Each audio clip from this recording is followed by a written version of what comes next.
Olá, Marcelo Augusto, tudo bem, meu querido? Olá, meu caro amigo Wallace Rios, tudo bem com Tudo, você? hoje super animado agora que a gente já tem esse novo espaço para a gente bater papo, né? Um espaço chamado Livros. Conta um pouquinho pra gente, Sim, é. Marcelo, sobre o que é esse espaço que a gente tem agora no nosso canal. Primeiramente, antes de falar do canal, bom dia, boa tarde ou boa noite, você que está nos assistindo. Saiba que é uma honra tê-los aqui conosco. Esse canal canceriano que todo mundo sabe que é feito com todo amor e carinho para você. E a gente está com essa proposta de trazer autores de livros falando sobre o fazer artístico dentro da cena, né? E contar um pouquinho sobre a experiência de como é escrever um livro, o que motivou essa pessoa a escrever o livro a respeito do assunto, é, as suas fontes bibliográficas, o que inspirou, como é que foi a escrita, entender um pouco o que tem por detrás de cada livro e, obviamente, saber como é o livro, né? O que o livro traz de informação para a gente. Então, a gente vai, na realidade, folhear as ideias desses autores e autoras. E você só não esqueça de curtir o vídeo, se inscrever no canal e tá vendo esse QR Code que está acima no canto aqui? É um QR Code de Pix. Se você quiser ser amigo ou amiga do canal, é só você aproximar a sua câmera. Primeiro, abra o aplicativo do seu banco, selecione Pix e peça para ler o QR Code. Você pode fazer qualquer doação com qualquer valor, que será sempre muito bem-vinda, e todo esse dinheiro vai ser transferido para a melhoria desse canal, para a gente continuar nessa democratização de informação, não somente das artes cênicas, como também das iluminações, mas como das artes em geral. É É isso, isso né, aí. Wallace Colhem com Rios? a gente está sempre trazendo outras novidades aqui no canal. E essa é só mais uma das coisas que estamos fazendo por aqui. E hoje a gente queria convidar a nossa queridíssima Alice Stefania Cury, cuja é atriz, diretora e pesquisadora, professora associada do Departamento de Artes Cênicas da UNB, atuando também no programa de pós-graduação em Artes Cênicas. Tem pós-doutorado em Artes da Cena pela Unicamp, doutorado em Artes Cênicas pela UFBA e é mestre em Artes pela UNB.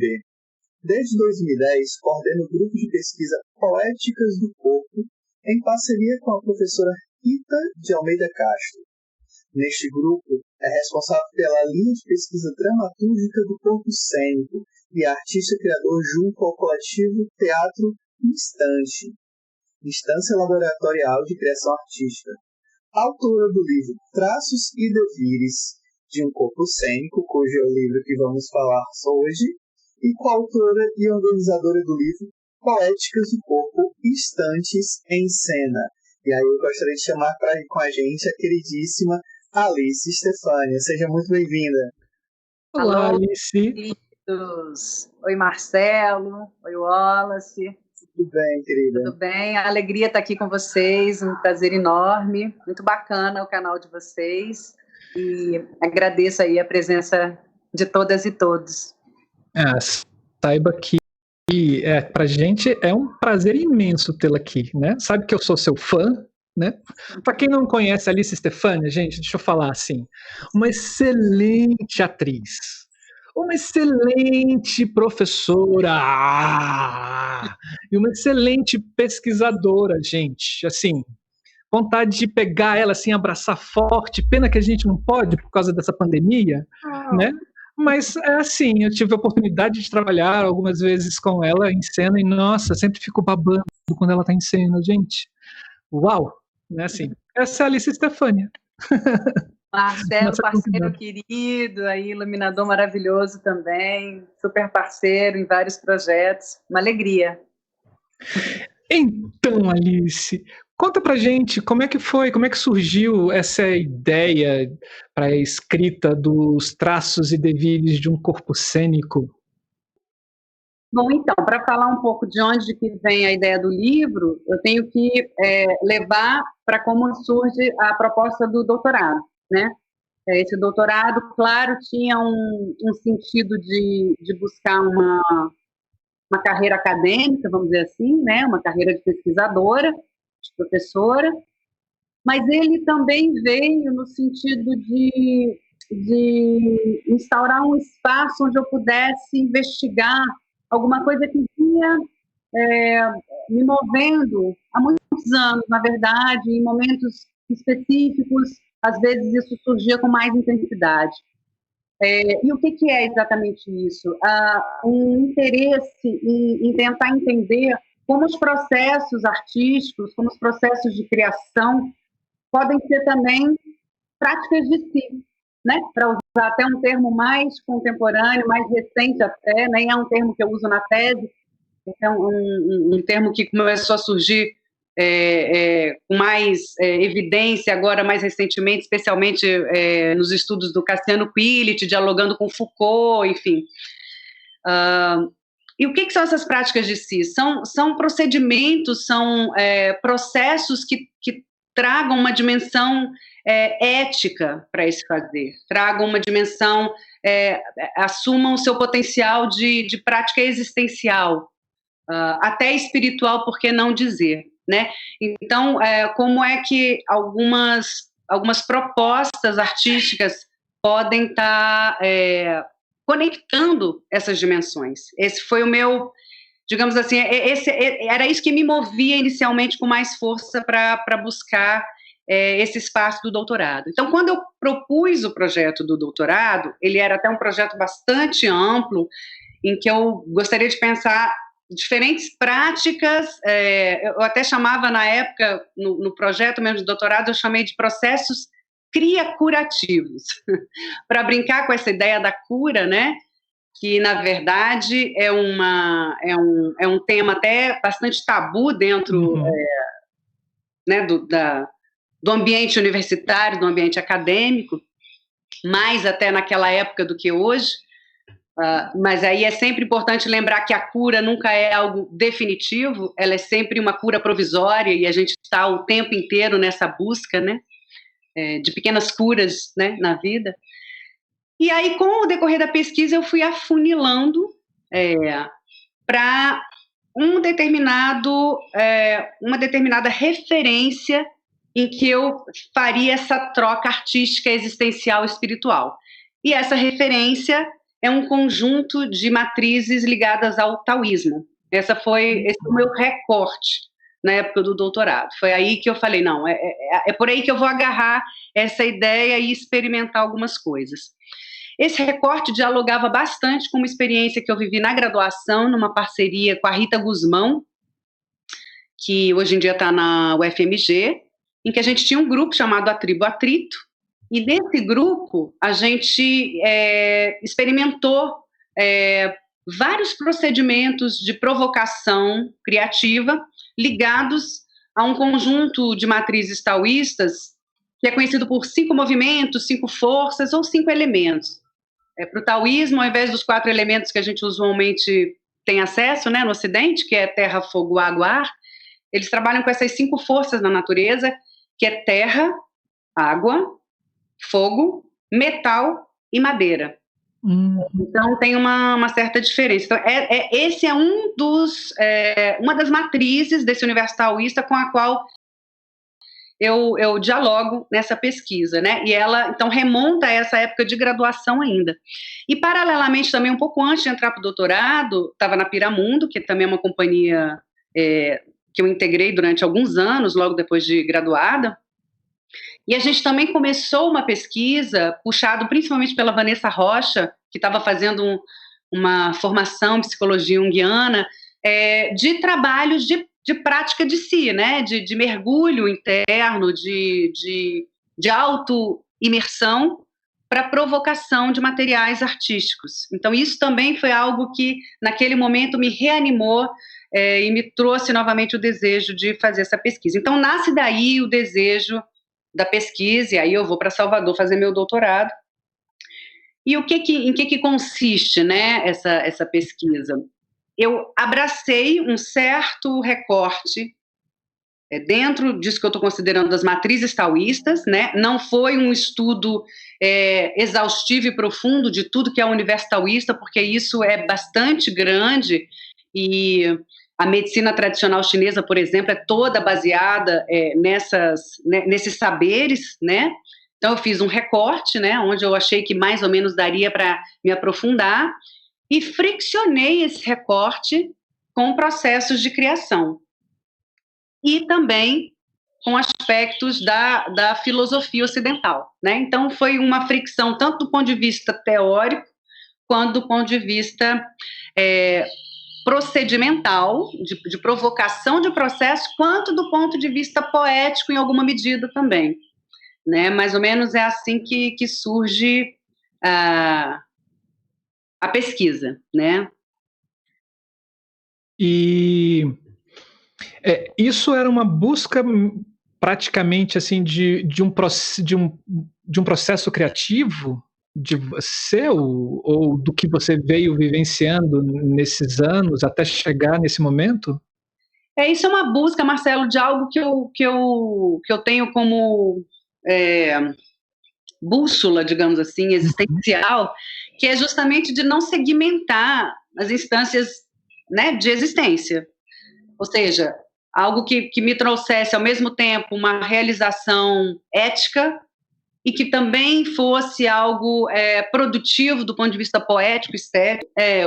Inclusive, a pesquisa toda gerou um espetáculo solo, né? Gerou um trabalho que eu desenvolvi como atriz, meu primeiro solo, na verdade, o único até o momento, em algum aspecto.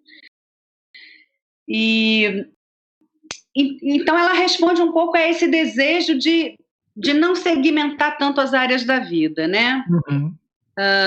Então, por exemplo, aí já falando um pouco de como foi o processo de criação do espetáculo, talvez até botando um pouquinho o carro na frente dos bois, né? Mas isso também está no livro, na verdade. Ótimo. Eu elegi, então, algum conjunto de materiais, de matrizes desse imaginário taoísta, para me provocar a gerar materiais expressivos, materiais corporais. Uhum. Por exemplo, tá? Porque eu acho que está muito abstrato, talvez eu tenha até que dar um passo atrás, um pouco com que materiais, com que matrizes taoístas eu estava trabalhando, eu acho que é melhor dar esse passinho atrás antes de falar do processo de criação. Um dos materiais desse meu recorte foi a ideia da dinâmica yin yang, desse duplo yin yang que a gente, né, ouve tanto falar. Então, por exemplo, eu fiz um levantamento com várias fontes de várias referências daquilo que se considera yin e yang. Estou procurando aqui no livro para poder falar com mais propriedade. Vou até mostrar aqui, por exemplo, tem uma página no livro que são várias referências desse duplo, né? Sim. Por exemplo, frio e quente, vazio e cheio, escuro, claro, recepção, penetração, sombrio, luminoso, lado esquerdo, lado direito, frente, costas. Então, cada um desses pares, ele pode operar como uma provocação, seja uma provocação mais concreta de movimento, por exemplo, quando você fala em expansão e contração, lado esquerdo, lado direito, alto, baixo, quanto uma provocação mais metafórica, mais ligada a um estado, né? Quando você fala em frio, quente, você fala em claro, escuro, você pode trabalhar isso como uma provocação de um estado, né? De uma imagem mental, de uma paisagem interna complexa, como diz Annie Bogart, né? Como alguma coisa que te provoque, enfim, uma construção de um estado mesmo. Eu gosto dessa noção de estado, né? Então, eu criei diversas dinâmicas ligadas, por exemplo, a essa coisa dos pares. Então, por exemplo, uma caminhada, uma diagonal simples em que você sai num dos polos e vai gradualmente transformando para o outro. Uhum. Ou que você sai num dos polos e em algum momento no meio dessa caminhada você transforma rapidamente no outro, para trabalhar a transição gradual ou a transição em salto. Ou uma caminhada em dupla, onde cada um sai de um canto da sala em estados opostos e se autoprovocam na transformação. Enfim, eu criei algumas provocações e é possível criar outras centenas de provocações a partir de um material muito simples como esse, que é um material ligado ao universo do taoísmo, né? Ao imaginário taoísta. Lembrando, claro, que, por exemplo, o yin-yang, o duplo yin-yang, ele é pautado por algumas dinâmicas próprias, que isso é descrito também, né, nos estudos da medicina tradicional chinesa, nos estudos do taoísmo, que são as características de oposição, de interdependência, de interconsumo e intertransformação. Então, cada uma dessas propriedades, cada uma dessas características também traz uma série de possibilidades para a gente transformar em provocação, por exemplo, de exercício para cena. Né? Por exemplo, esse é um conjunto de exercícios que eu proponho, né? Discuto o conceito de Yang, né? Discuto esse saber um pouco, me aproximo dele e proponho essa apropriação para o campo da provocação cênica. E aí, por exemplo, isso é um deles, né? Um segundo material é o material que se chama Wusing, que é a mandala das 5 forças. Eu já falei um pouco das 5 forças aqui, né? Falei quais que elas eram: fogo, terra, metal, água, madeira. E na literatura ligada ao taoísmo e à acupuntura, quando eu falo medicina tradicional chinesa, inclui acupuntura, inclui, enfim, né? Tuiná, inclui o trabalho com as não sei se chama reflexologia exatamente, acho que tem um outro nome, né, que é o trabalho na orelha. Pontos. Tudo isso que eu estou falando aqui é muito ligado à medicina chinesa. Só que, claro, eu não me aprofundei, eu não fui estudar medicina chinesa, não tinha tempo para isso, não era esse meu objetivo. Então, foi sim um trabalho de uma apropriação poética disso tudo, né, para um outro universo.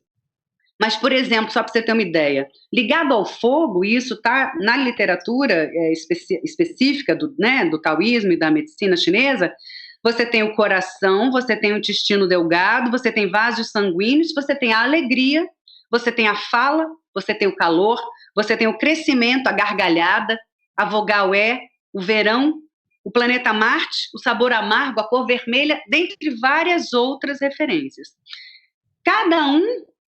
Cada uma dessas forças, cada um desses elementos tem um conjunto de referências associadas. Não sei se dá para ver um pouquinho aí. Dá sim. E isso, por exemplo, também, para mim, foi um disparador de inúmeros processos, inúmeros procedimentos, né? De criação. Além disso, entre esses elementos, existe toda uma dinâmica de alimentação, uma dinâmica de destruição. Então, por exemplo, a madeira alimenta o fogo alimenta a terra, porque vira cinza, a terra alimenta o metal, porque dentro da terra, né, as jazidas de metal, o metal purifica a água nutre a madeira. Então, você tem um circuito de alimentação, de geração. Sim. E você tem um circuito de destruição também, né? Então, é o fogo que funde o metal que corta a madeira que consome a terra que absorve a água que apaga o fogo. E isso, por exemplo, que está descrito aqui, né, na relação com os elementos, por exemplo, eu trabalhei isso também num circuito de emoções. Então, por exemplo, se o fogo é ligado à alegria, a terra ligada à obsessão, à preocupação, o metal ligado à tristeza, a água ligada ao medo, a madeira ligada à raiva, eu tenho como trabalhar esses trânsitos provocada por essa dinâmica descrita, possibilidades. Então, eu fui perseguindo essas viagens possíveis aí a partir desse saber tão antigo, né? Que é o saber ligado ao taoísmo, um saber que remonta aí, sei lá, 3.000 anos, um negócio muito antigo, muito consolidado, né? E ele traz uma coisa muito interessante, que é justamente tudo está interligado, né? Se a gente pegar enquanto planeta, né, não existe uma coisa que esteja fora do contexto. Tudo está ligado com outras coisas. Isso não é somente o taoísmo, mas se a gente for pensar em campos eletromagnéticos, cada corpo ele emana um campo e esse campo interfere no campo de uma outra pessoa e etc. E isso em cena trazer esses elementos para a cena é muito interessante, né? Para quem está atuando em cena, se apropriar disso para sua interpretação, nossa, que... Pois é, e é interessante você falar isso, porque é tão óbvio, por um lado, né? E é uma coisa assim, que sempre fez parte desses saberes mais ancestrais, desses saberes mais tradicionais, mas que eu acho que a gente, no nosso processo de ocidentalização, a gente foi, né, nesse processo de especialização, você vai especializando tanto que daqui a pouco você está olhando para a ponta da unha do dedo mindinho e você não tem a visão, né, da conexão dessa ponta da unha do dedo mindinho com a tua 10ª vértebra, não sei de onde, por exemplo. Sim. Né, para falar assim numa perspectiva mais da medicina da coisa, e que isso se aplica a todos os campos, né? E uma das coisas que foi interessante nesse estudo, e aí, por exemplo, um autor que ajudou muito nesse olhar foi o François Julien, que é um sinólogo, ou seja, um cara que estuda a filosofia, a sabedoria chinesa, e é um filósofo também francês, e ele propõe, de um modo muito consistente, uma fricção entre a sabedoria e a filosofia, né? Sabedoria chinesa, principalmente taoísta. Ele coteja também o confucionismo, mas ele vai mais no taoísmo, com uma filosofia mais contemporânea, discutindo aí principalmente com os mais pós-estruturalistas, galera mais dessa linha aí, Deleuze, Guattari, né, nessa galera. E uma das coisas que, se não me engano, foi lendo ele que eu vi essa discussão, que é uma discussão que para mim me chamou muita atenção, que é justamente essa ideia da noção de sabedoria com a noção de filosofia. Como a filosofia acaba sendo, digamos assim, algo ligado a uma epistemologia mais ocidental e com um estatuto de ciência, digamos assim, enquanto que a sabedoria, por outro lado, parece que ela se por um lado ela se assume com um pouco mais de liberdade naquilo que ela propõe, ou seja, menos comprometida com esse saber científico, escolástico, por outro lado, é um modo também de dizer que aquilo não é tão legitimado. Então, essa discussão entre a noção de sabedoria e a noção de filosofia é uma coisa que aparece um pouco, assim, também brevemente aqui no meu estudo, né? Mas foi uma coisa que surgiu que eu achei interessante, porque eu faço eu cotejo várias noções, assim, por exemplo, a ideia de Wu Wei lá no taoísmo, que tem a ver com a ideia do seguir, do fluxo, do seguir, uma imagem interessante, por exemplo, é o surf, né? Você vai na onda, você não tem muito como dizer, não, eu vou por aqui. Não, ou você vai na onda ou você vai cair. Né? Então, tem um pouco esse lugar. Então, é uma ideia que eu cotejo um pouco com a noção de devir, né? Que já é uma noção mais trabalhada dentro da filosofia, digamos assim, mais canonicamente falando.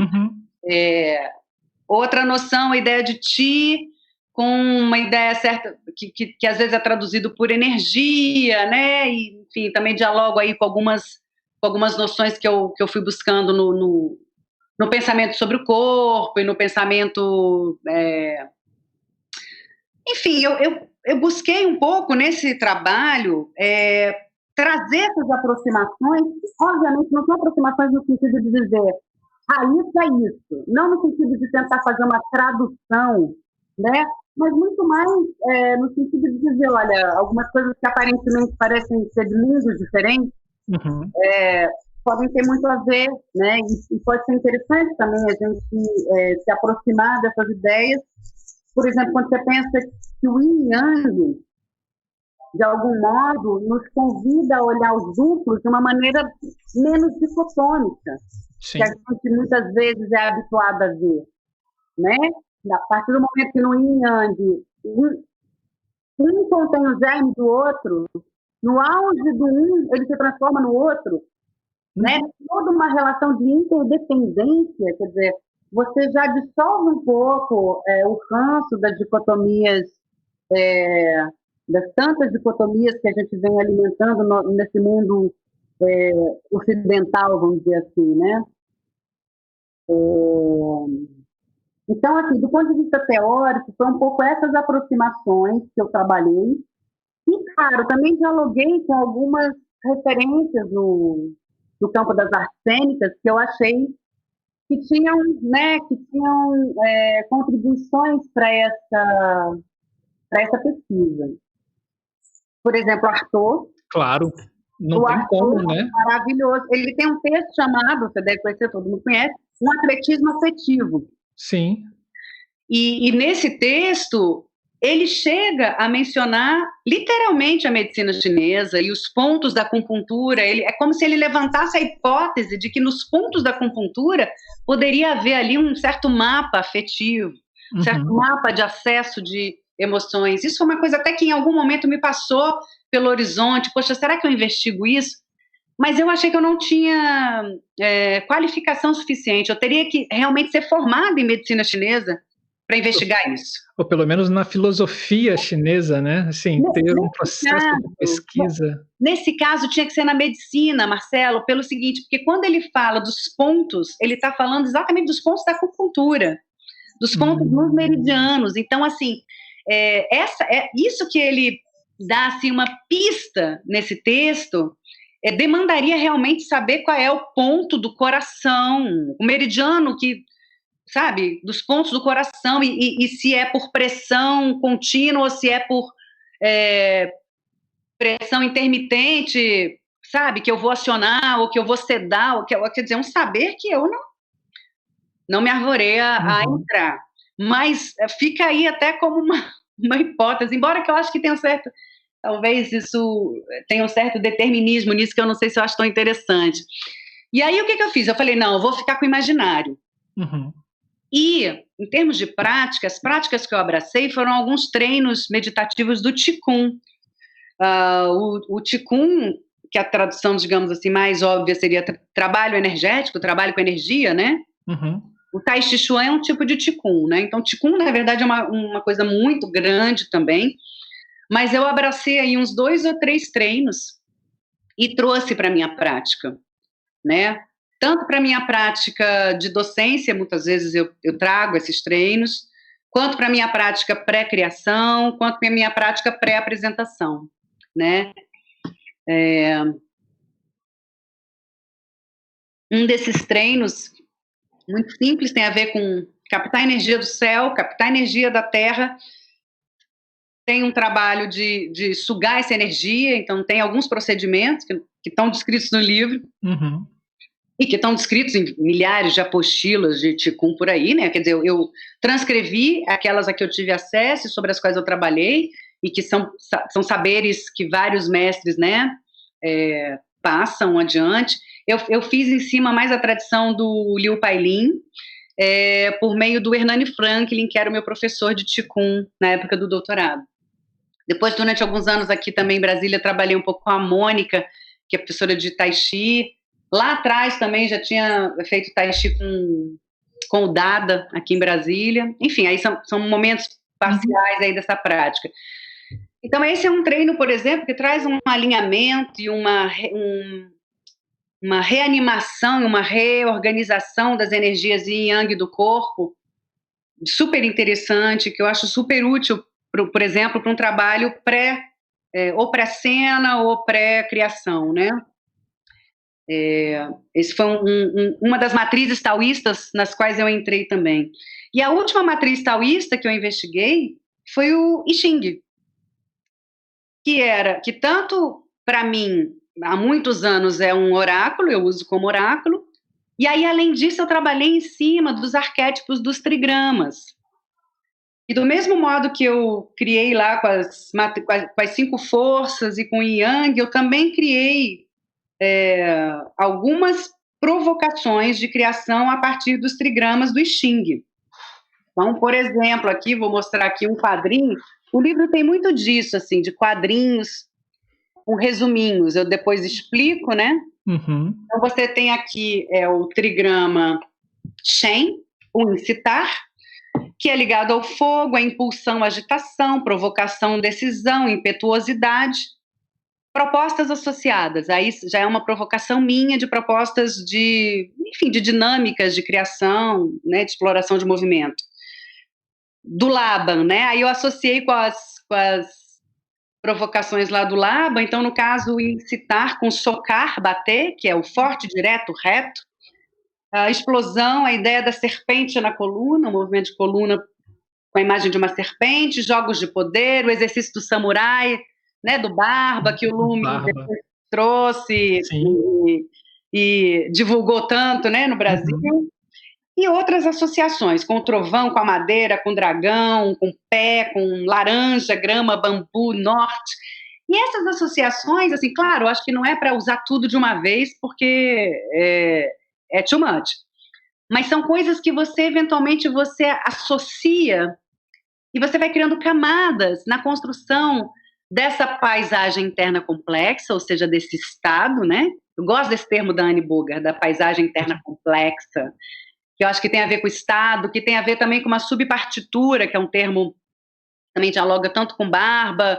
Patrícia Pavi também tem lá no dicionário de teatro a definição do que é partitura e do que é subpartitura. Então, se a partitura tem a ver com o desenho de movimentos, com as características, as qualidades do circuito de movimentos de um corpo ao longo de uma cena, a subpartitura é aquilo que está dialogando e animando e dando uma pulsão, ou seja, funcionando quase como uma intenção, né? Mas não uma intenção no sentido do subtexto, porque não é uma intenção psicológica, e uma intenção ou apenas psicológica, ou apenas explicativa e tributária ao texto, né? Uhum. E aí a gente já passa até para uma outra discussão, que foi uma das discussões que eu trouxe também no livro, que tem a ver com a ideia mais alargada, né, da dramaturgia, ou seja, essa ideia da dramaturgia expandida, a dramaturgia para além do texto,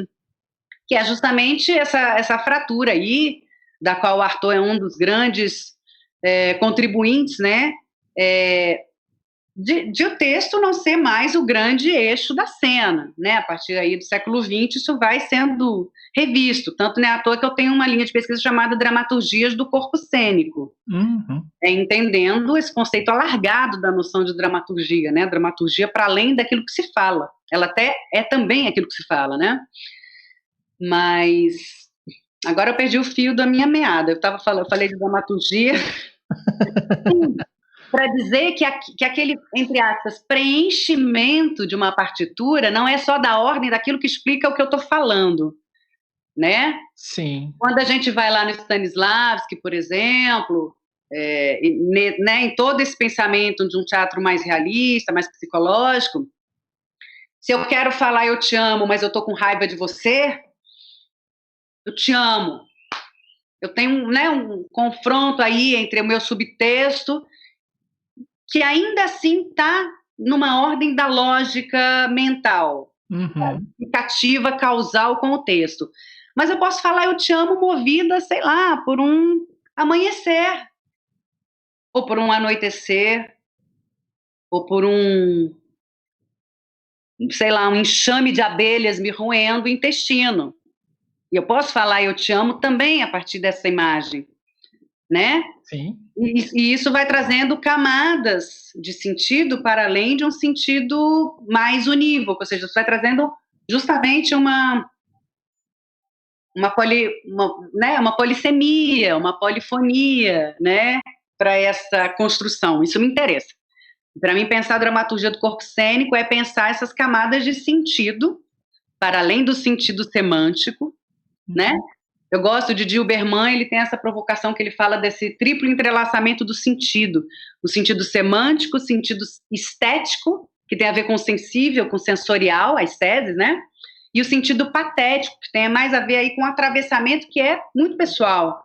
Tem a ver com a minha história, como aquilo chega em mim, muito particularmente, que vai ser diferente de você. E o sentido semântico, que esse sim, é o sentido lógico, é o sentido que a gente intelectivamente apreende, mas que não é o sentido único nas obras, nas poéticas, né? E essa é a beleza da poética, essa multiplicidade, essa camada. Fala um pouco sobre isso também no estudo, né? E aí, eu fiz uma parte da pesquisa prática com alunos da UFBA, principalmente em cima dos trigramas do I Ching e do Qigong, né? Então, eu chegava, fazia uma prática de Qigong com eles e a gente partia para explorar, levantar materiais corporais a partir das provocações do I Ching. Essa foi a minha prática docente, né? E aí depois eu fui montar meu espetáculo. Como é que foi a coisa como é que isso virou uma peça, né? Primeiro, eu quis eleger também um conjunto de textos que me provocasse. Eu queria partir também de alguma referência textual, que não fosse um texto pronto, né? Então, eu busquei na literatura, eu escolhi 2 livros da Ana Miranda, que é uma autora incrível, né? Contista, romancista, cronista, ensaísta. Escreveu muito tempo para o Correio Brasiliense. E ela tem 2 livros, um se chama Noturnos e o outro se chama Clarice. São 2 livros com narrativas muito curtas, de 1, 2, no máximo 3 páginas, sobre uma subjetividade feminina. O livro Noturnos traz uma subjetividade feminina e o livro Clarice é uma hipótese do que seria a subjetividade da Clarice Lispector. Então, trabalha ficcionando a Clarice. Eu elegi algumas passagens e fiz lá um compilado. Falei, não, a partir disso aqui eu vou começar a trabalhar. Paralelamente a isso, eu mergulhei num espaço laboratorial de levantamento de materiais corporais a partir das minhas matrizes taoístas. A partir de vários pares yin yang, né, explorando a mandala das 5 forças, explorando algumas coisas do I Ching e fui levantando esse material. O André, que eu convidei para dirigir, o André Amaro, ele assistia a minha pesquisa laboratorial, eu estava lá criando, né? Ele assistia e a partir do que ele via, ele tentava mapear aquilo como possibilidade, ele tentava visualizar ações naquilo. E a partir dessa projeção dele de possíveis ações, a partir daqueles materiais que eu estava levantando, a gente foi friccionando com extratos de texto. Então, a gente criou a dramaturgia desse modo. Não foi uma dramaturgia que a gente fez a priori. Vamos pegar, começa com essa parte, depois essa. Não. Ela foi surgindo laboratorialmente, né? Até bem interessante o modo como a dramaturgia está aqui, porque aqui tem uma dramaturgia aqui. Só que ela posso mostrar aqui um trechinho, por exemplo, o trechinho feira. Eu começo descrevendo as ações, por exemplo, enrola o elástico e passa a listar uma série de produtos light e outros itens da sua lista de compras. Entre parênteses, matriz leve e pesado. Uhum. Eu sei o que essa matriz leve e pesado gerou no meu corpo. Então, eu sei que essa ação ela é mobilizada pela matriz leve e pesado. E aí o texto que eu falo. Alface, rúcula, uma beterraba esmagada no chão lembra uma poça de sangue, abacaxi, maçãs e asperas até que enfeitariam a copa. Ajeita o cabelo prendendo no alto com elástico solto. Cebola roxa, cebola em conserva, cebolinha, cebola é tão bela para murchar na fruteira. Veneno anti-mosquito, veneno anti-barata, veneno anti-ratos. A feira é livre, mas eu não. Então, esse é um pedaço do que é falado com a descrição das ações, uma espécie de partitura, e da subpartitura, no caso, que é aquilo que moveu meu corpo enfim, que traz o estado. Que traz o estado e digamos assim, a temperatura dessa partitura. Então, toda a dramaturgia, ela é permeada por essas referências, ou seja, ela é uma descrição de ações, de matrizes, e é o texto que foi ficando, é o texto como ficou na cena, né? Até uma vez uma pessoa me procurou, não sei se ela tinha o livro, não, ela não tinha o livro. Alguém falou para ela da peça Traços, a peça se chama Traços ou Quando os Alicerces Vergam. Você viu? Uai, tava num quarto de cena? Não. Mas eu assisti. Um quarto de cena? Não, um quarto de cena tava... Bom, foi a professora. Sim, é verdade, mas eu assisti também esse. Para quem não sabe, gente, o Corre de Cena foi um festival aqui em Brasília de cenas curtas, né? E eu pensei que eu me confundi, mas eu assisti esse também. Você acha que eu não perco as suas produções? Não perco! Esse é um trabalho que uns elásticos iam atravessando a cena, puxando uma série de elásticos. Aí uma pessoa entrou em contato comigo, soube do trabalho, não sei se assistiu ou soube, e falou: eu queria tanto montar aquele texto. Eu falei: olha, eu tenho, mas é o seguinte, eu até gostaria, sabe? Eu falei: gente, seria curioso ver, assim, tudo isso no corpo de outra pessoa, porque é uma coisa que surgiu tanto dessa corporeidade, do atrito dessa corporeidade com essa pesquisa, né, que também é essa corporeidade, e com o André Amaro e com o Lupa Marques, que fazia a trilha sonora ao vivo, e ele ia criando, ele cria todos os movimentos, as sonoridades, assim, ele vai, sei lá, tem sonoridade do início ao fim, e tem uma coisa meio onomatopeica, e ao mesmo tempo ele faz fundo musical, porque eu canto em cena, em algumas passagens.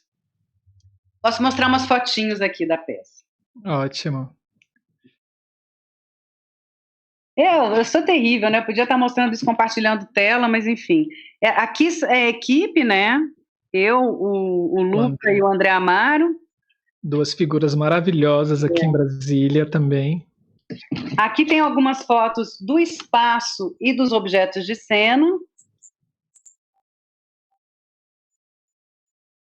Essas fotos todas são do Fernando Santana, que por acaso é meu digníssimo. Aqui algumas fotos de cena.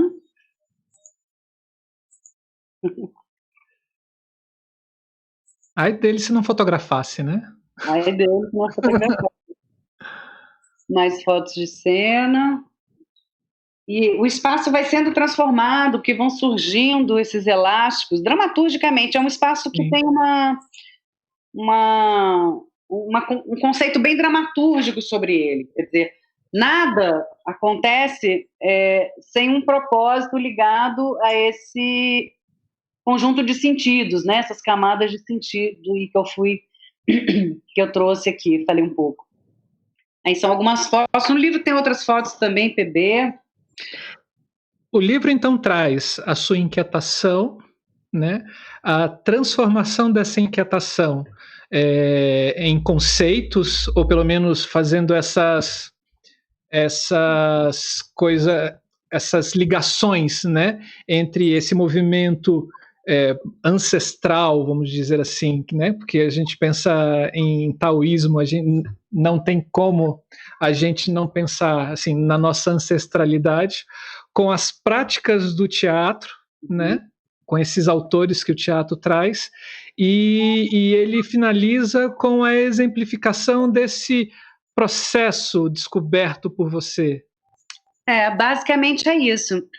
Ele finaliza com esse processo vivido por mim, eu não digo nem descoberto, porque também assim, essa é uma coisa assim que eu fiquei me debatendo. Eu não acho que eu estou propondo aqui uma metodologia. Arthur também não.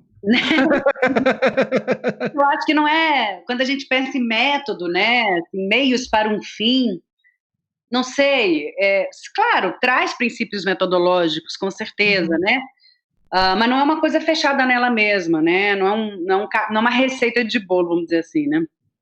Além do ator, eu dialogo bastante com Barba, dialogo também com Grotowski um pouco, com Meyerhold um pouco, enfim, são pessoas que atravessam as discussões ao longo do livro, né? Eu posso até dar uma mostrada aqui um pouco no sumário. Era aí onde eu queria entrar nesse momento. Eu estava esperando uma deixa para a gente poder falar sobre essa formulação metodológica, como o Marcelo já colocou, mas essa organização do livro em etapas, né? Conta um pouco para a gente como foi esse destrinchamento em etapas do livro até esse resultado final dessas interrelações. Que acaba sendo falar um pouco de como se cria uma dissertação, uma tese, porque no fundo é resultado de uma tese, né? Então, assim, eu acho que tem vários modos de se pensar um livro.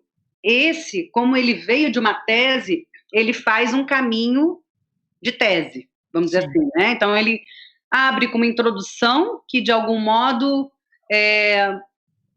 fala tanto daquilo que foi o motivador para mim, né, de chegar nessa pesquisa, quanto fala sucintamente, brevemente, sobre os diversos aspectos da pesquisa e sobre em que consistiu as etapas da pesquisa, né? Então, a introdução acaba sendo um primeiro sobrevoo sobre o todo, vamos dizer assim, né? Que vai ser aprofundado no decorrer dos capítulos.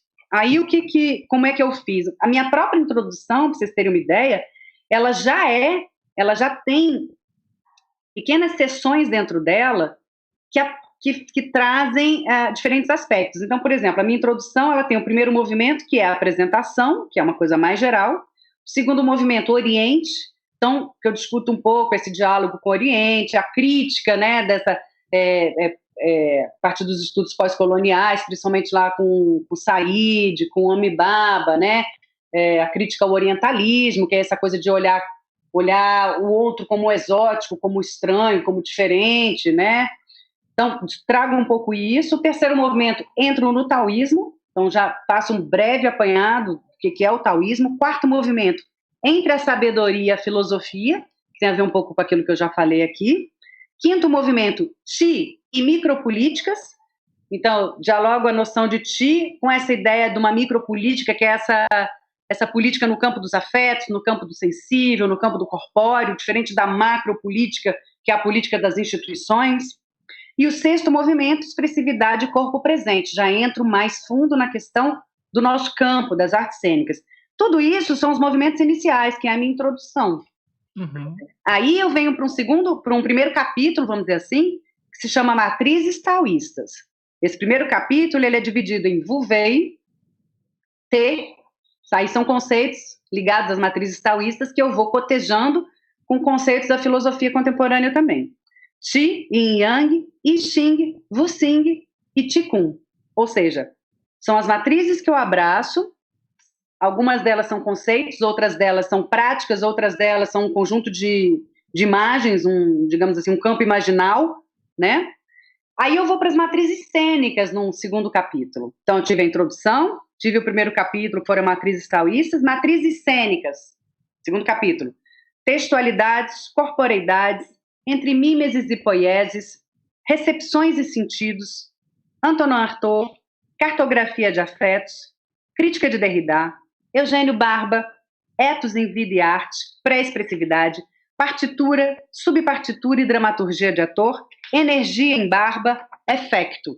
Tudo isso é um capítulo. Uhum. Eu acho útil a coisa de subdividir o capítulo em pequenas sessões. Eu acho que ajuda o leitor. Eu acho. Eu, quando eu oriento dissertação de mestrado, oriento tese de doutorado, normalmente é uma dica que eu dou. Porque eu acho que ajuda tanto a gente que está escrevendo a situar os pequenos aspectos. É claro que é um todo relacionado, mas se a gente dá um pequeno título, você faz assim para o leitor, ó, que é totalmente diferente com a cena, né? A cena a gente não quer encher de explicação e encher de direção, mas eu acho que o livro é útil em algum aspecto, um livro teórico, claro, né? Aí eu entro num outro capítulo, que é Corpo, Mapa e Cartógrafo, com as seções do dilema ambivalência por um novo estatuto do corpo, corpo vibrátil, corpo sutil, corpo cênico, ou seja, eu vou discutindo noções de corpo, que são noções que podem ser úteis, né, dentro do pensamento dessa pesquisa e dentro de um pensamento das artes cênicas, das artes vivas, das artes do corpo, né? Num próximo capítulo é o corpo em exercício expressivo, então, ou seja, eu chego num conceito de corpo que eu acho que é útil para o nosso campo, e aí eu penso a ideia da expressividade nesse corpo. Estratégias de conduta, exercício impressivo e expressivo. Aí eu vou para um outro capítulo que se chama O Vazio como Recurso.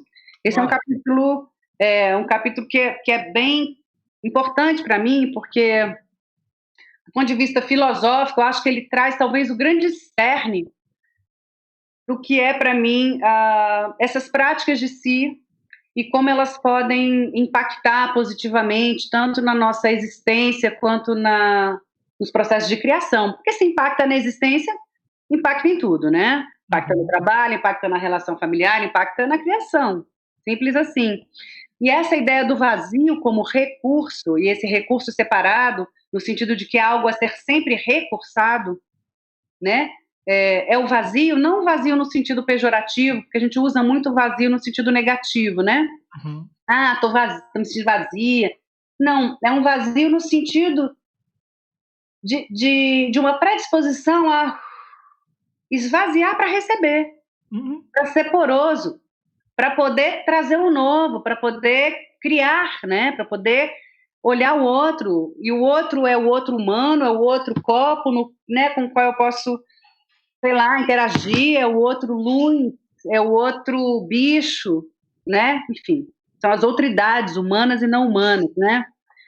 E aí eu discuto, nesse capítulo Vazio como Recurso, também trago uma noção de ma, que é uma noção japonesa, eu dialogo também com essa noção, que é uma noção importante para o Butô, japonesa, de um modo geral, para vários saberes, né? Que tem a ver com esse lugar entre, é o espaço entre, né? E que para os confucionistas também tem a ver com esse espaço do meio, com o caminho do meio. Então tem uma série de ideias que eu vou articulando, né, nesse capítulo. Depois eu entro num capítulo chamado Pedagogias do Tal, que é onde eu apresento um pouco o que foi que eu criei em termos de procedimento de criação a partir dessas minhas viagens todas. Então tem o ciclo Yin Yang, o ciclo Xing, e tem relatos dos alunos. Eu trago relatos dos alunos que fizeram as aulas comigo também nesse capítulo. Aí vou para o capítulo Fios da Meada, que eu falo da construção da peça propriamente, né? E aí é interessante pensar que esse é um caminho que, de algum modo, reproduz um pouco o que foi o meu próprio processo cronológico de pesquisa. Eu começo com uma pesquisa que é de leitura, de estudo, de investigação teórica, passo para a pesquisa dos procedimentos com os alunos e depois vou criar o meu solo, né? O Fios da Meadas, então, tenho traços no espaço, traços de uma mulher, traços sonoros e trama de traços ou quando os alicerces vergam. Devires de um corpo cênico. Agora eu vou ter que abrir lá para ver o que são esses devires de um corpo cênico, que eu não estou lembrando. Esse livro há 13 anos. Te entendo, coisas de autor e autora. Eu lembrar... eu discuto um pouco, ainda assim, sobre o processo. Sobre o processo, exatamente, eu conto como é justamente que eu trabalhei na costura dessas matrizes, com os textos que eu fui elegendo. Então, é um pouco uma narrativa sobre isso. Eu dividi isso em devires. O título, Devir 1, Devir 2, Devir 3. É a narrativa de como foi esse processo, na verdade. Quais os treinos de Qigong que eu fazia antes de entrar em cena, como que o André ia observando, ia prospectando ideias e tinha ideia de texto quando eu tinha ideia de conectar um texto. Aí as memórias, né, que são também um pouco... O que são as memórias? 217. As memórias são 3 críticas super generosas que eu recebi na época. Uma do Sérgio Maggio, uma do Chico Simões e uma do James Spencer Cypher. Os 3 escreveram sobre a peça e são críticas muito, muito elogiosas e muito bonitas, assim. Eu quis botar no livro, pedi autorização e eles permitiram. Eita, que é isso? É alguém te ligando. É alguém me ligando. O meu celular, ele conversa com o meu computador a minha revelia. Aí toca no computador. O meu também. O celular estava silenciado. Mas esse é o caminho do livro, esse foi o caminho da pesquisa. Sim. E é um caminho, assim, eu acho útil, eu acho eficaz, assim. Mas acho que não é o único, assim, no sentido de... Claro. Existem outras hipóteses também. Eu acho um caminho careta, até, por um lado. Mas por ele ser careta, eu acho ele útil porque eu acho que ele favorece a compreensão do percurso. Né? E é isso, assim, quando você coloca que é uma pesquisa sua, é uma inquietação sua, que não tem nenhuma proposta de virar uma metodologia, eu entendo perfeitamente, porque eu lembro que aqui no NB, quando surgiu aquele grupo para para pesquisar o que o Lume estava trazendo, do samurai, toda aquela questão com as energias e etc. E pouca gente segue, né? Porque aquilo é do Lume. Como o que você fala também me lembra muito os espetáculos de Eugênio Barba, né? Assim, eu tive a oportunidade de estar lá em Rostebro, né, na casa do Odin, vê-los ensaiando, e é deles, é uma descoberta deles, como, usando as metodologias aqui dos blogueirinhos, né, assim, dá match, dá match com eles. Para dar match com você, você precisa buscar o que é seu. Sim. Né? E, óbvio, o seu livro vai trazer ferramentas para que essas pessoas que têm os seus corpos em cena, e eu vou além, tá? Assim, acho que dentro do que você falou, eu fico pensando aqui em conceitos de luz, né? Utilização disso em conceitos de luz.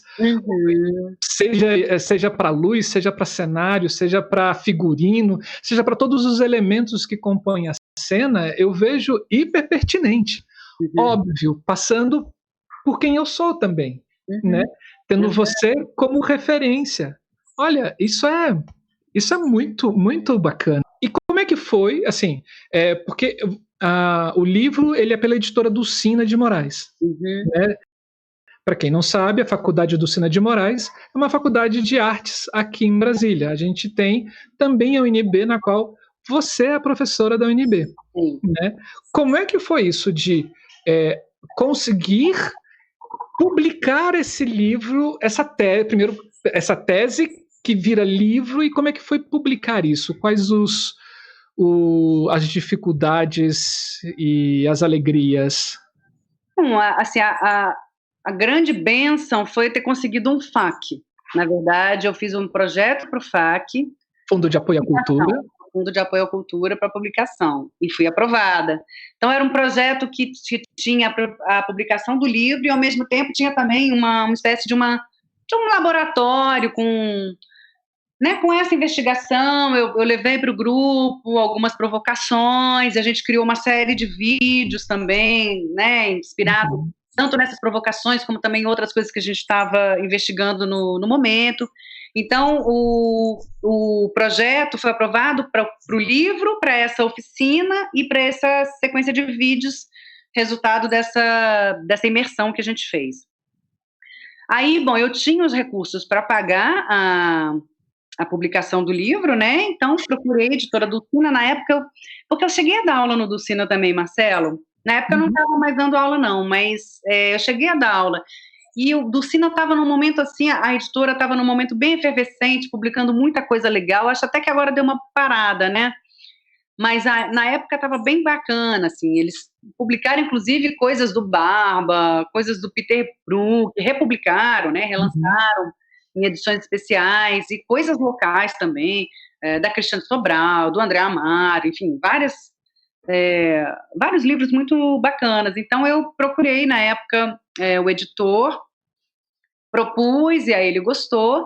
E aí, o que eu fiz? A minha tese, assim, uma tese é um negócio... E a minha tese estava bem moldinha. Então, a primeira coisa que eu fiz foi fazer assim... Pra você ter uma ideia, até eu mudei o título. Porque eu quis tirar o máximo possível a cara de tese. O título da tese é... Por uma tal, de taoísmo, por uma tal expressividade. Processos criativos em trânsito com matrizes taoístas. Se não me engano, esse é o nome da tese. Se não me engano, é ótimo, né? Aquela que já esqueceu o nome da tese. Gente, eu acho assim, a pessoa tem um HD limitado. E ainda vem uma pandemia para dar tilt, para fazer pan. E aí é muita coisa. Então tem umas coisas que você vai deixando lá no HD do passado.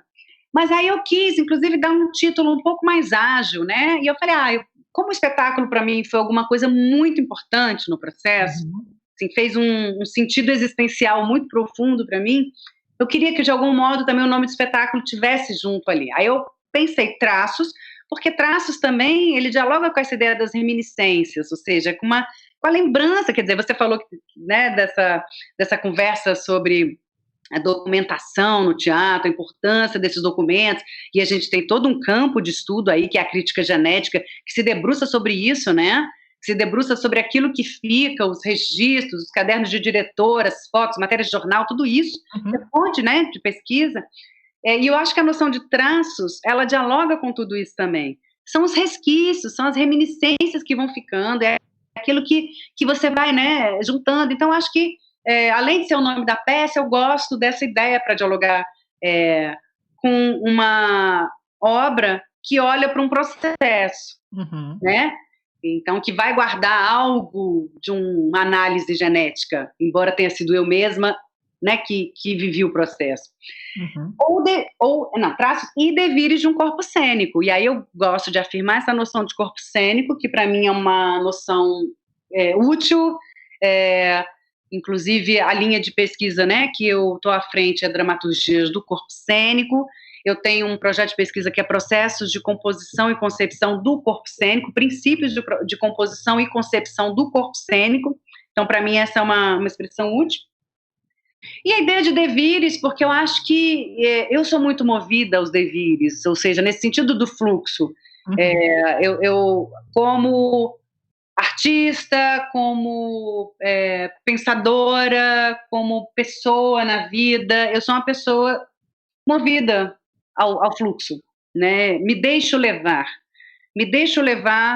para onde os ventos ou as ondas me levam, porque eu tendo a achar, e não é engraçado, eu tendo a achar que isso vai ser positivo. É óbvio, não é uma coisa, então vai com a Maria, vai com as outras, não é isso. Evidente que não. É claro que eu tenho metas que eu planejo, que eu, enfim, sou até bem virginiana, minha lua em virgem, eu sou até bem controladora em muitas coisas. Mas eu tenho uns espaços de me deixar levar muito fácil. Na sala de ensaio eu me deixo levar, tendo a me deixar levar. Na sala de aula como professora eu me deixo completamente levar. Eu sou aquela que tem o programa de aula e dificilmente eu faço uma aula inteira de acordo com o que eu planejei. Mas muito difícil, porque o que as alunas e os alunos me dão na sala mudam completamente meu planejamento. É nesse sentido que eu falo dos devires, sabe? Então, um pouco foi essa a viagem na transformação do título também. Eu achei menos acadêmicozão, assim, sabe? Menos tese de doutorado. Porque a tese é um nome que às vezes assim, e falando em tese, para você que tem interesse de ler a tese dela, né, vai estar na descrição do vídeo o link para você encontrar, que já está pública. E como a gente faz para encontrar ou comprar o seu livro, Alice Stefani?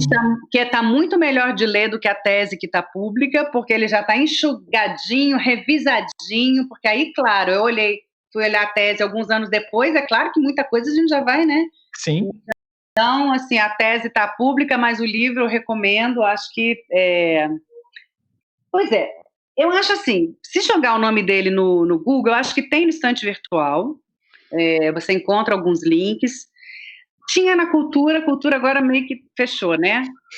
Agora, eu tenho, então assim, se me mandar um e-mail, eu posso enviar. Eu posso combinar um envio também, porque eu tenho ainda em casa alguns exemplares. Qual o seu e-mail? Meu e-mail é alicestefania@gmail.com. Ótimo, vai estar também na descrição do livro. Eu achei no Mercado Livre. Você achou no Mercado Livre? Ótimo. Achei no Mercado Livre. Né? Eu acho que botando na internet encontra. Sim, eu já tenho o meu. Maravilha. Alice, você falou muito, assim, umas palavras que vinham, né, na sua fala, muito em atrito e fricção, né, assim. E quando a gente pensa em matéria, a matéria em atrito ou a matéria em fricção, ela gera energia, né? E energia tem tudo a ver com iluminação também, né? Mas onde eu quero chegar é assim, é impossível ver você em cena e não perceber a sua energia. Então, agora eu entendo de onde vem a sua energia em cena, desses atritos, dessas fricções, dessas coisas internas que vão se colidindo para o processo criativo. Nossa, assim, parabéns mesmo, assim, eu fico encantado encantado de tê-la aqui conosco nesse programa para falar sobre livros, para folhear as ideias desses autores e autoras. Assim, sou mais seu fã, assim, cada vez mais. Eu agradeço imensamente também, porque olhar para esse livro também, depois de tantos anos, assim, olhar de novo, né, com esse cuidado, porque é isso, a vida também vai trazendo tantas outros caminhos. Um dos meus devires, né, nos últimos anos, por exemplo, até cheguei a praticar Tai Chi durante um tempo, mas eu entrei muito fundo na Kundalini Yoga, que foi uma outra coisa que me desdobrou para outra pesquisa, que tem tudo a ver com essa, mas que não é com o taoísmo, né? É com a yoga, especialmente com a prática da Kundalini. Enfim, não vou falar disso agora, mas só para dizer que aí voltar e ver é muito interessante para mim, é muito positivo, e assim, eu fico muito contente de sentir um caminho consistente, um caminho de vida, e barra profissional, porque isso está o tempo inteiro tramado e cruzado, muito coeso e muito consistente com aquilo que eu aos 20 anos desejava. E isso me deixa feliz. Me deixa até me sentindo com 20 anos, entendeu? Ainda chego aos 20, eu tenho 15 ainda. Eu parto das mesmas palavras do Marcelo, né? Acho que é encantador poder ouvir você falar. Eu não lhe conhecia, é a primeira vez que eu estou lhe conhecendo, e muito me interessa o argumento que você usa no livro, as inter-relações. Eu acho que para a gente, nós fazemos artes, nada é o resultado final. Tudo é sempre um contexto e um meio. O início é apenas a introdução do que vai ser feito, mas no final a gente vai discutir. Mas o importante é o meio, né? Então, como a gente vai discutir essas relações e como a gente vai interagir uns com os outros, né? Como o Marcelo falou. Também, por exemplo, a interação entre as outras linguagens da cena, não só a interpretação, mas o texto, a luz, o som, a audiomentária, o cenário, como tudo isso interage, como essas micropartículas de ações fazem compor um grande trabalho, né? Eu acho lindo a sua fala, fico muito feliz em poder te ouvir. Eu acho que precisamos ter mais argumentos e mais estudos nessas áreas, principalmente trazendo a filosofia e os estudos mais intuístas para dentro do teatro. Eu acho que isso traz novas possibilidades. Eu fiquei encantado com a divisão do livro. Quero muito conhecer, pretendo muito ter esse livro. Espero que a gente possa conversar mais vezes por aí nesse lindo percurso que é fazer arte. Obrigada a vocês, rapazes. Vida longa a esse projeto maravilhoso. Isso é o que a gente espera, né? Assim, mas por enquanto a gente está nos nossos devires, né? Deixando esse fluxo seguir. Não sei onde é que isso vai dar, só sei que está sendo muito gostoso e que a gente está dialogando com pessoas encantadoras como você. É isso. É isso aí. Não se esqueçam, se inscrevam no canal, pra gente é importante, a gente está no YouTube, o YouTube é movido por isso, gente. Se inscreva, não custa nada, assim. E siga a gente nas nossas redes sociais também, @daideialuz no Instagram ou da Ideia Luz no nosso Facebook. Lá a gente traz todas as novidades para você do que vai pintar nesses meses desse ano de 2021, né, aqui dentro do canal, sempre buscando a democratização do conhecimento para vocês. É isso aí. Ficamos por aqui. No próximo, não perca o próximo programa, porque a gente vai trazer também outro autor, outra autora, folheando as cabeças deles para entender como é que se deu o processo de criação de seus livros. É isso. Tchau.